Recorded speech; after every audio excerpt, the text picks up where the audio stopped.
Hello, it's another weekend file on the NTA, and we are live in Abuja. In Nigeria, rainy season, otherwise known as wet season, usually starts from April to the end of October. It is the time for farmers to set up their agricultural activities. This is because many indigenous farmers lack the irrigation facilities for dry season farming in many parts of the country. Of course, planting during the dry season is many times expensive. In February, the Nigerian Meteorological Agency, NIMET, in its advisory mandate, predicted that most parts of the country are expected to have a normal length of growing season. NIMET's season climate prediction equally harped on rainfall onset, cessation and amount, as well as dry spells and later dry season. Now, from NIMET's prediction, farmers are empowered with informed decision on the nature of crops, fisheries, livestock and forestry productions for the season. In this way, there is an assurance of high-yielding agricultural activities as the farmers observe NIMET's predictions and guidance to attain optimal results. So Weekend File tonight focuses on prospects of 2022 rainy season in Nigeria. We have updates from zones, while our guest, James Ejampi Adamu, Executive Assistant to the Director General, Nigerian Meteorological Agency NIMET, joins us later for discussion. I am Kenen Ima Abodike. Thanks for joining us.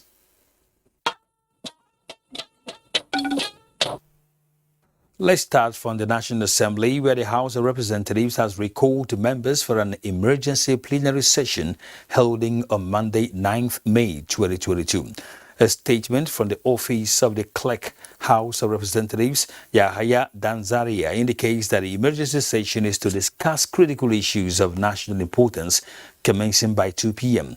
The House had last Wednesday reconvened and gave accelerated passage to 5 anti-corruption bills, after which it adjourned to Tuesday, 24th May 2022.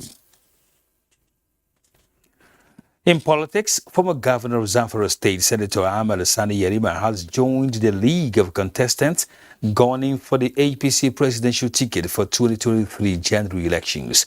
To show the seriousness attached to his aspiration, the Yerima Support Organization has purchased and handed over the nomination form to the governor.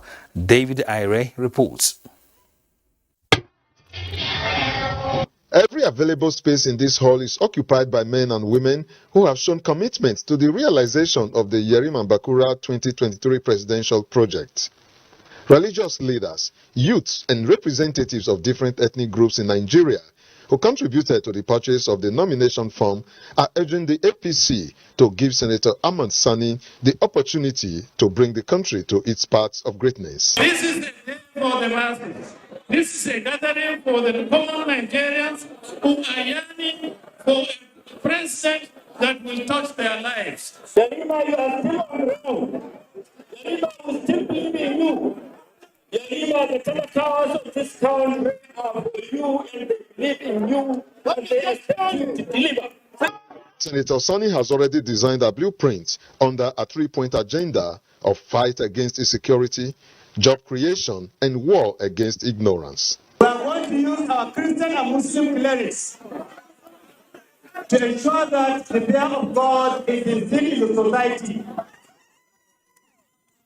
We are going to create Ministry for Religious Affairs so that we have Minister Muslim Affairs and Minister Christian Affairs. Senator Ahmed Sani was the governor of Zamfara State for 8 years before his election as a senator and has occupied the seat for 3 terms. In Abuja, David Ire, NTA News.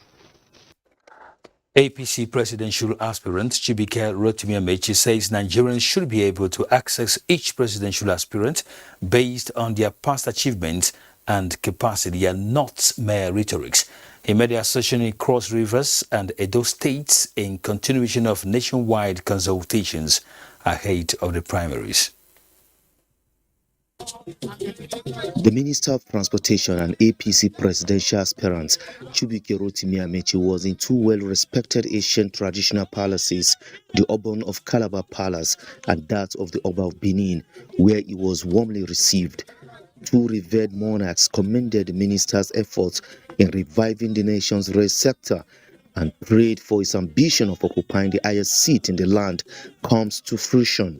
Somebody who has the aura to carry people along and then solve these problems gradually. We pray to God Almighty to give you the strength.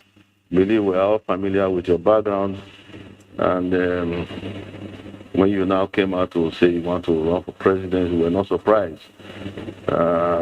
If you didn't come out, we would have been surprised. Don't vote for me for being from South. The presidential aspirant says the interest of uniting the country, developing infrastructure and security remains his priority. You have heard northern candidates, southern candidates, western candidates. I'm not any candidate of that.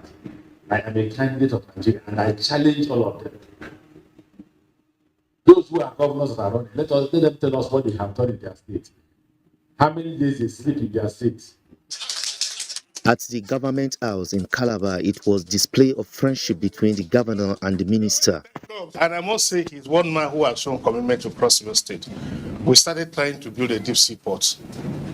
From the day I spoke to him about the deep sea port till today, he has given 8 ministerial approvals. There was no one day that our file stayed on his table 24 hours. APC party members and supporters in Cross River and Edo states pledged their loyalty to Chibuike Rotimi Amaechi's presidential ambition. Presidential aspirants and chieftains of the ruling All Progressives Congress in the Southwest met in Lagos to harmonize a common front for the overall interest of the APC in the region. Musa Toliet reports that the meeting was presided over by the first national chairman of the APC, Chief Bisi Akonde, in Lagos. It is the first time in a long while to see Southwest political gladiators like Asiwaju Bola Ahmed Tinubu, Vice President Professor Yemi Osinbajo, Minister of Interior Rauf Aregbesola, Governors of Ondo, Ekiti, Osun and Ogun states under the same roof to discuss political developments in the region. Former chairman of the All Progressives Congress, Chief Bisi Akonde, stressed that regardless of the presidential ambitions by some members of the party, everyone must support whoever emerges as the standard bearer of APC to preserve the unity of the party. To let you know that we are having, a reason to let you know that we are united on purpose. And the purpose is to ensure that the presidency of Nigeria in 2023 will come to South. All of us must talk to ourselves and to the public with absolute decorum because we are united. Other party chieftains in attendance include Speaker, House of Representatives Femi Gbajabiamila, National Secretary of APC Iyola Omishori, former governors of Ogun State Olusegun Oshoba and Gbenga Daniel. In Lagos, Musa Toliat, NTA News. Governorship aspirant on the platform of the All Progressives Congress, Senator Magnus Abe, has called on party faithful to brace and actively participate in the activities that will throw up a sellable candidate that will fly the party's flag in the 2023 general elections. He gave the charge at a stakeholders meeting and inauguration of Bola Tinubu and Senator Abe's support groups for Port Harcourt and Obio Abo local government areas. Emmanuel Lene reports. The stakeholders meeting to Port Harcourt and Obia local government areas is coming at a time aspirants are strategizing towards clinching the party's tickets for various elective positions. For this mammoth crowd, their concern is how to ensure Bola Ahmed Tinubu and Senator Magnus Abe emerge presidential and gubernatorial candidates, respectively, ahead of the party's primaries later this month. We now need a brand new material for final experiment. That brand new material I present to you with all pride, with all sincerity, with all honesty. It is Senator Magnus Abe. Let nobody nobody confuse you. River State is one. There is no riverine, there is no upland. I'm appealing to every APC member, wherever you are, to use that vote, to use that support wisely this time.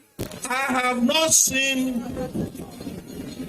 an aspirant or anybody they are thinking about that will be a governorship candidate that can be compared with Magnus Abe.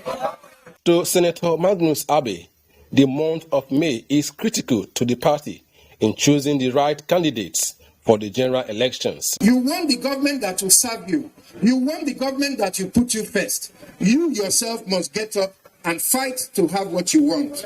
And that is the challenge I am giving to you. I stand here today to promise us, as members of the All Progressives Congress, that if you get up and you give me your support and you do what is necessary to understand that we have the opportunity that we desire, I want to assure you that we will lead you to victory. Bola Ahmed Tinubu Vanguard, Progressive Students Network were among support groups inaugurated. The groups are expected to mobilize support across the nooks and crannies of the local government areas. In Port Harcourt, Emmanuel Lene, NTA News. In the meantime, the National Working Committee of the People's Democratic Party says it has enjoined all of the party's presidential aspirants to maintain decorum and cordial relationship in their consultations towards achieving their aspirations. Correspondent Timothy Yusuf reports that the PDP National Chairman, Yocha Ayu, gave the advice while taking briefings from the Chairman of the PDP Governors Forum and Sokoto State Governor, Aminu Waziri Tambuwal, in furtherance of his presidential consultative engagements. It was an activities-filled day at the national headquarters of the PDP in Abuja. First, a protest by a group under the banner of Coalition of Ibom political groups. They are demanding outright cancellation of the three-man ad hoc delegates Congress by the National Working Committee, alleging manipulation of the process. We are appealing for timely publication of the list of 33 delegates that will vote at the primary across board. Chairman of the PDP Governors Forum and Governor of Sokoto State, Aminu Waziri Tambuwal, then came visiting. He intimated the party's National Working Committee of his presidential aspiration. We can and we shall win the elections convincingly, because I am that bridge that Nigeria is looking for today.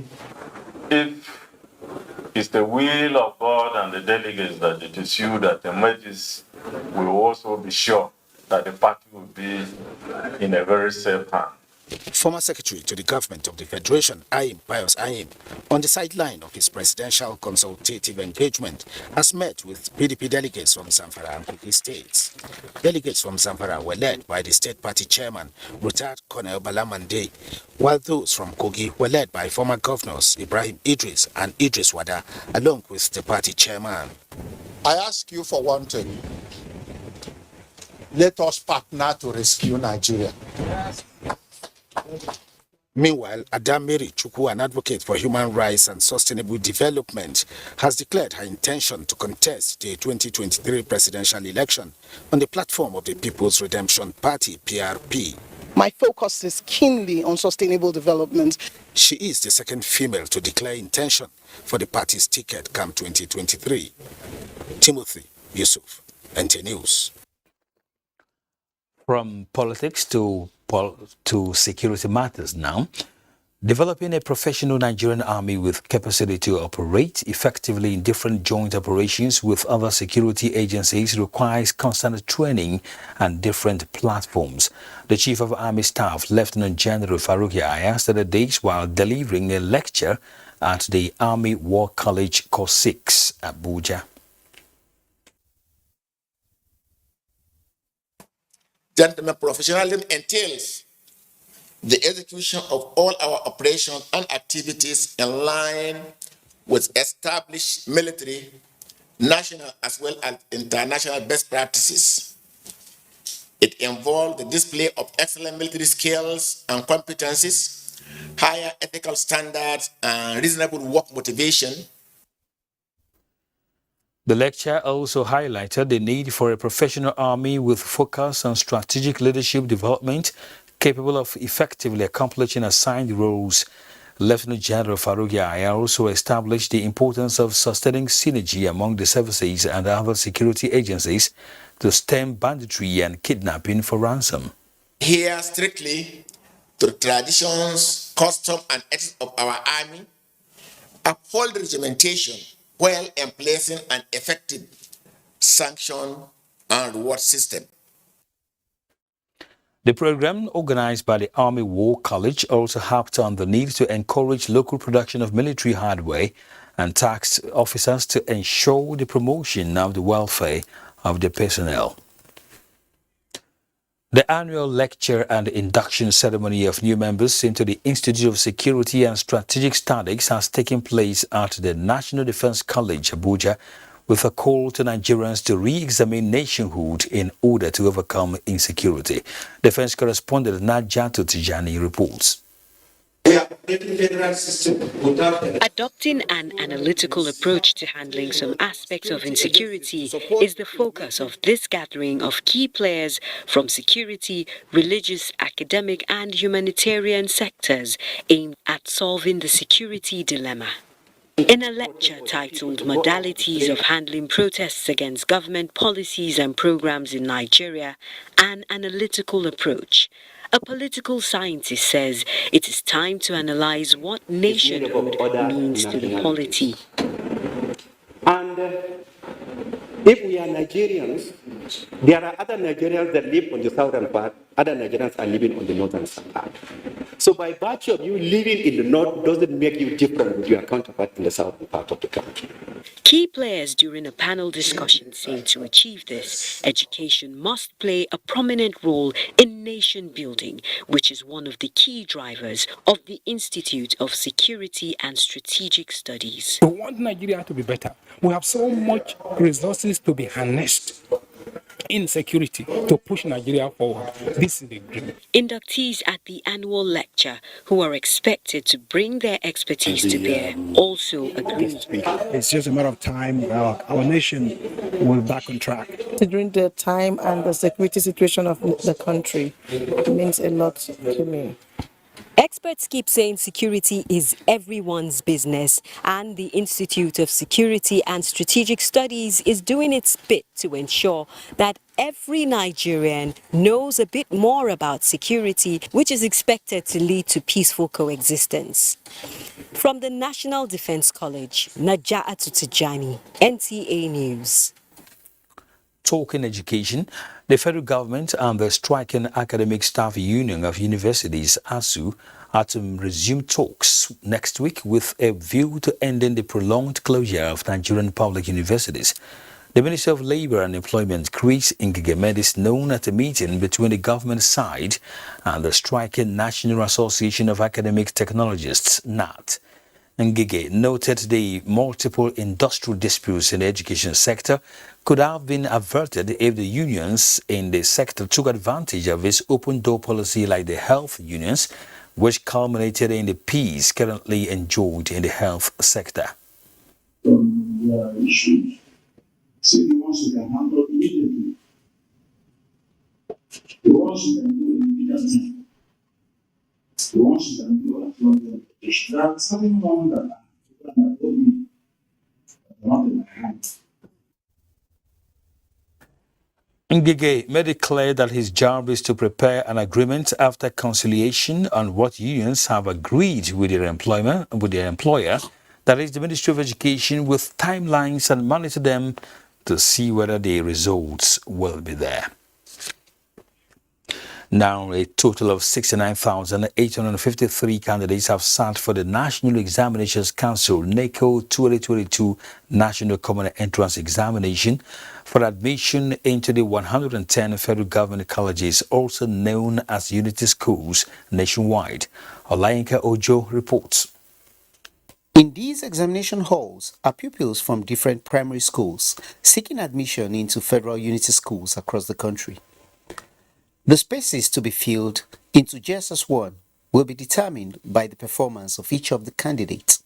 A visit to 2 examination centers Junior Secondary School Lugbe and that of Federal Government College Kwali show the hitch-free exercise. It's okay.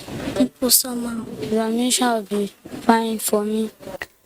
The examination monitoring team, led by the Permanent Secretary, Ministry of Education, David Adejo, as well as the Registrar, NECO, Professor Dantani Ibrahim Wushishi, said the extension for registration for the Common Entrance Examination boosted the number of registered candidates. We are looking at taking the best of the 69,000, and there are standards that measure what you take and how you move it. So that is not a problem because the standards have been laid out and the criteria for all those have been put on ground. So I don't see us having a challenge. There are walk-in candidates where even in the process of the examination you have candidates that are coming to pay. So we take in those candidates and later they will now go and do the registration. Available statistics has shown that Lagos State has the highest number of registered candidates with a total of 19,516 candidates, while Kebbi State has the lowest with a total of 74 candidates. Olayinka Ojo, NTA News. Away from the educational sector, federal government says there is no increase in electricity tariff has been reported in some sections of the media. Chairman of the Nigerian Electricity Regulatory Commission, Sanusi Garba, states that what was posted on the Commission's website recently is not a new hike but the tariff which took effect since December 2021. NEC says it is mandated to review tariff considering the inflationary and exchange rate fluctuations, but a new tariff increase is yet to come into effect. Earlier, NEC in its website published a review of tariff increase for 6 distribution companies with effect from December 2021. Telecommunications operators are proposing a tariff increment on data, SMS messaging and voice calls at 40%. A letter to that effect was communicated to the telecom regulator, Nigerian Communications Commission (NCC), for approval. The Commission is assuring subscribers that there will not be tariff hike without empirical studies. Chimdemand WC tells us more. Report from Statista indicates that Nigeria has one of the lowest calls and data rates in Africa. But that is about to change as telecommunication operators say they can no longer break even with the current tariff. They are asking for an upward review of call costs from a little above 6 naira to 8 naira 95 kobo per second. That is a little above 53 naira per minute, while the price cap for SMS would be from 4 naira to 5 naira 61 kobo. Calculations also show that 1 gigabyte of data would cost between 2,800 and 3,200 naira, depending on the service provider. Various factors are cited as reasons for the price hike. Diesel and a lot of other components that makes up the cost component has gone up. We have issues where there's no forest and the cost of access to forest has gone up for equipment that needs to be imported. We have issues where the various state and local government have also increased their charges in terms of multiple taxation. This development, however, is not peculiar to Nigeria, as some global factors are said to be major influencers. You also look at the Russia-Ukraine crisis. That also has implications. You also know the impact that COVID-19 had on businesses. We have over 39 million MSMEs captured. Bad news. In the past few months, over 2 million of them have dropped off. For owners and employees of small and medium enterprises, such as Helen here, whose businesses are driven by data and voice calls, an increase in price threatens their businesses. The question of whether telecom operators deserve a 40% increment is left for the Nigerian Communications Commission (NCC), which is reviewing the proposal. In Abuja, Chimdema Ndubisi, NTA News. Now, a national agricultural census which will give complete enumeration of all agricultural activities within the country is set to take place across the country. To this end, the National Bureau of Statistics has put together a sensitization workshop for stakeholders in the agriculture sector from the 19 states of the North and the FCT in Kefi, Nasarawa State. Moplank Dakok reports. Despite the importance of agriculture in attracting investment, the sector lacks robust data because the last time Nigeria carried out a national census on agriculture was in 1994. The National Bureau of Statistics, together with stakeholders in statistics, is finalizing efforts to make agriculture data available in the country. It's an exercise designed to fill the existing data gaps in the agricultural landscape in Nigeria. When you are talking about agricultural data, you are talking to go and find out what is the problem of the agriculture, how much are you going to do, what is their problem, so how can you assist them? Participants are being trained on the requisite knowledge of all the intrigues and methodology required for a successful exercise. We need inclusive growth. And when we talk about inclusive growth, we are not only talking of the cities and urban centers. We also need to include rural areas.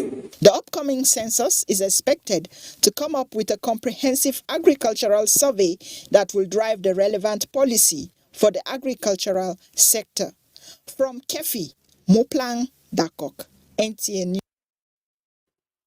You're watching.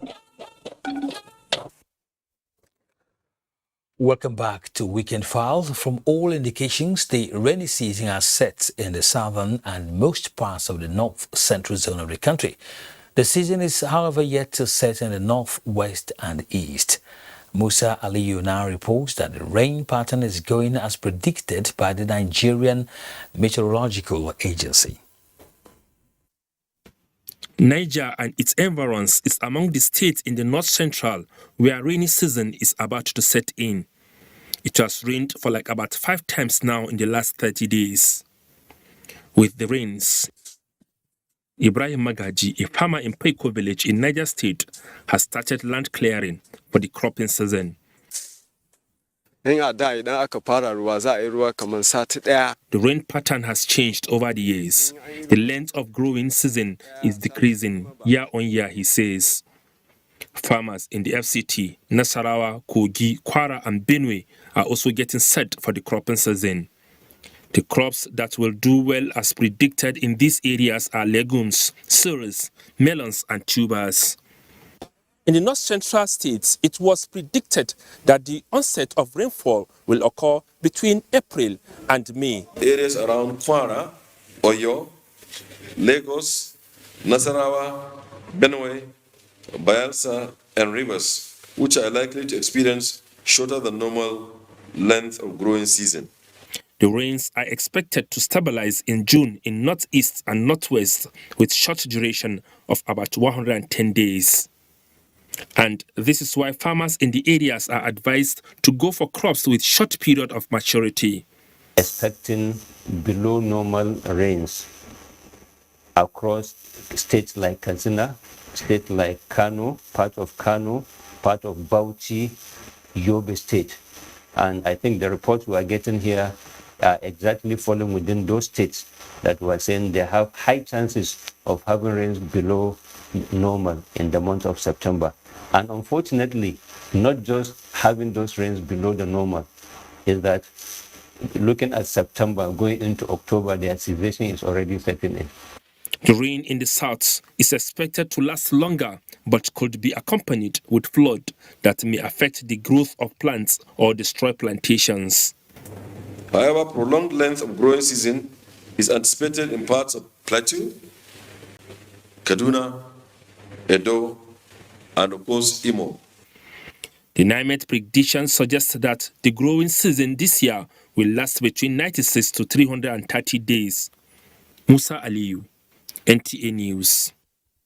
With the recent improvement in security situation across Zamfara State, farmers, including those from some of the hither-ravaged communities, have begun preparations for the 2022 rainy season farming. Jamilu Ibrahim reports that the farmers will express hope that the relative peace will prevail throughout the cropping season and beyond. I also stressed the need for government to make essential farming inputs, especially fertilizer, affordable to them at the right time.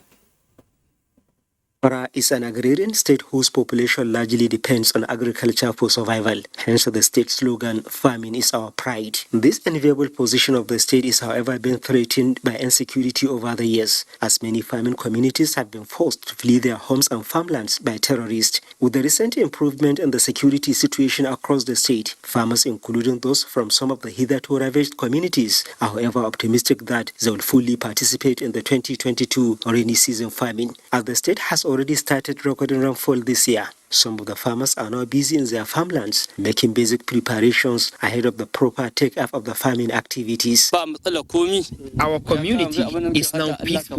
We don't have problems. We are appealing to the government to assist us with fertilizer in good time. We are constrained by lack of bulls who plow, as most of the cattle have been rustled. The 2022 seasonal rainfall and temperature prediction report released by the Nigerian Meteorological Agency indicates that Zamfara State would record established rainfall from July to October. Based on what you have in the record, rain may likely sit early. Why we say early? Because we are looking at prospects of 2022 rainy season farming in Nigeria, and joining us live in the studio is James Ijampi Adamu, Executive Assistant to the Director General, Nigerian Meteorological Agency, NIMET. Welcome to Weekend File. Thank you, Kirian. So let's quickly look at your 2022 rainy season predictions. Are they unfolding as predicted? That is correct. If you can recall, during the public presentation, the dates presented by the ministers, we've been observing and monitoring, and it has fully established in the south and the inland states of Nigeria. And gradually we've seen activities in the central states and one or two pre-onset activities that extended up to the far north. So we can say we are on course. All right. What about the rain pattern itself? How is it going to be?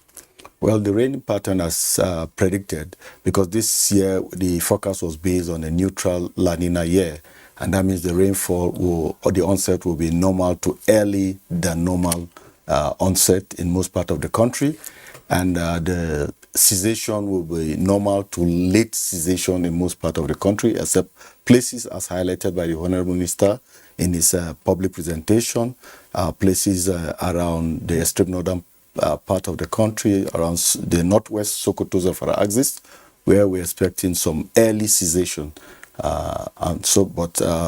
From the prediction, this year promises to be a good year in terms of rainfall distribution. So how does the prediction affect the nature of crops, livestock, and forestry productions that we're looking at?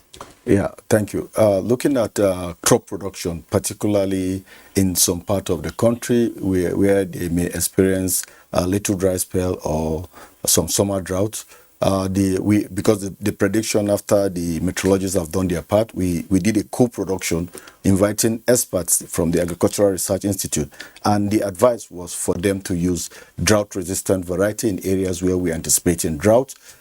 Recently, we were in Ogun State where they're experiencing some form of drought, and the advice on the cassava variety to be used was the TME 419 because it's a kind of drought resistant. So such advisories we get from the Research Institute, Agricultural Research Institute, and we work together as a team to give a total package. But then I think Nigerians would love to know about the particular crops that will be cultivated at this time, because we're all looking at the same market, you know. And you can agree with me that foodstuff or crops are also becoming very expensive at the market. So we're looking at another rainy season when farmers need to be very, very proactive in their activities. What are those crops that we expect to come up? Nigeria is so blessed that we have different producing areas. For example, we have the cereal or maize belt, and those areas in the central states around where the rainfall is expected to be fully established in the month of May. And the rainfall pattern will support the production of maize in those areas, talking about the Kaduna, Niger, Nasarawa, and parts of Plateau states. Then the extreme north, where you talk about sorghum and millet, the rainfalls will be established in the months of June, July, and the 3 months rainfall, effective rainfall, is enough for the production of millet. And in terms that to talk about grain production in the country will be adequate. Then rice production, it's key. And talking about states like Kebbi, Jigawa, where they use the floodplain, and based on the rainfall forecast, there is high prospect for good rice production this year. Then for those that are into livestock, we look at the pasture availability in terms of the prediction, and from what we have seen, most pastoralists will have enough, except for the insecurity. The pasture availability will be there, and so our livestock will be doing well. And remember, we gave forecast on temperature. Now talking about the comfortability index for poultry farmers, and that is why it is key to pay attention to temperature forecast, because now you talk about the quality of the poultry itself in terms of egg, and in terms of the broilers themselves, so how it affects the production. So they need to pay attention to our subseasonal daily and weekly forecast, because it helps you take vital decisions in terms of how to take care of them. We also give this, make use of this information for those that are into aquaculture, those that do fish production in terms of ponding. When you have high temperature, those that are involved in earth pond fish production, when you have high temperature, then the amount of oxygen that dissolves in water becomes low. So we now advise a systematic change of or increase in frequency of change of water, but systematically. So we've been working together as a team, and I know by next week we'll be going with some other project to the Niger Delta to help them see it's not just the prediction, but how do you use this information? And we go with projects to go and train lead farmers and extension officers on the use of climate information for agricultural production. So NIMET is doing its own part, and we keep advising farmers, and we work with state government, federal government, and other projects and agencies across the country. James, we'll talk some more right after the break. Of course, you're watching Weekend File on the NTA. Welcome back. One of the visions of the federal government is to make agriculture a major foreign exchange earner. This explains the reason behind various interventions towards boosting production, which has thus increased the prospects of tuber crops and rice production in the country, as Ebonyi State now boasts of 50% annual returns. With the 2022 rainy season in place, Chinaza John reports that farmers are optimistic of greater production with the continuous assistance of relevant institutions. Before 2017, Ebonyi State was only producing 692 metric tons of rice paddy, which was barely enough to sustain the state. However, there is a shift, as the state now boasts of 4.3 metric tons, enough to contribute up to 20% of the nation's consumption. We ranked 4 million metric tons at 2020. In 2021, we are making 4.3 million metric tons from our farm. We no longer go outside looking for where to get certified seed in Ebonyi State, certified rice seed in Ebonyi. We produce enough, we sell to the other states. In tuber crops, Ebonyi State is first in the southeast with 12 metric tons per hectare. The seedlings and cassava cuttings hitherto sourced outside the state are now available in the state. 1 hectare in Ebonyi State does 12 tons of cassava. We have not reached to where we want to be. We have just recently installed 4 bigger cassava processing plants. We have multiplied cassava production by 500%. That's where we are. Yam is so much. You see, the yam, the transport to Ghana is the Abakaliki yam. With the rainy season fully here, leading to the commencement of 2022 farming activities, some farmers who acknowledged increase in farm yield due to exposure to good agricultural practices, however, decried activities of middlemen who make interventions difficult to come by. But what is critical is the issue of making it available when it is highly needed. The rains are here, farmers have gone to the farm.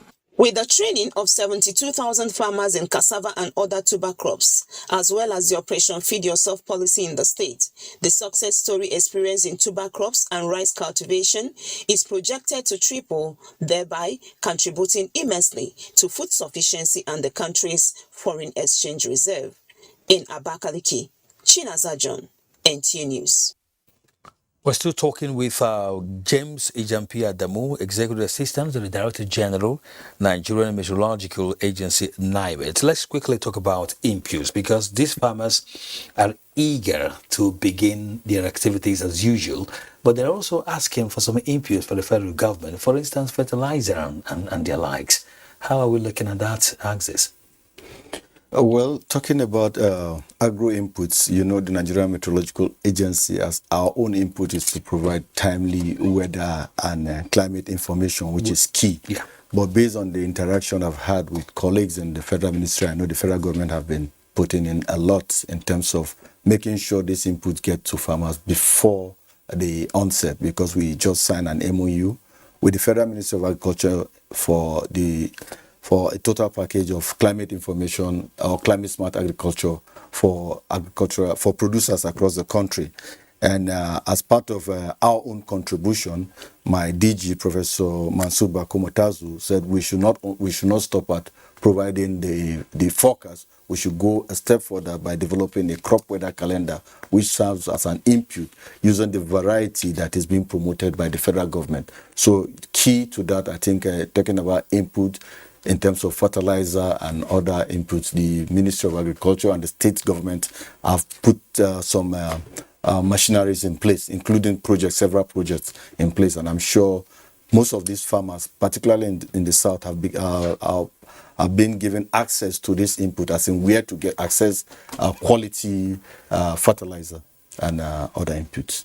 James, do you think that the vigor we have right now in the planting season, now that we have rainy season, do you foresee a situation where abundance of food products will work against the prices of food items in the market right now?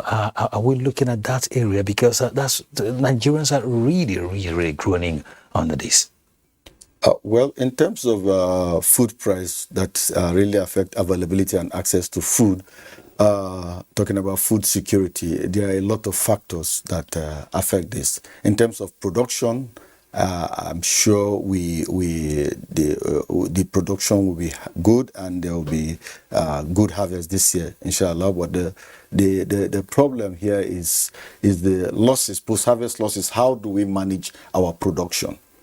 Because these things come every year. You find out that the season you have bumper, but within a short time we don't manage this harvest very well.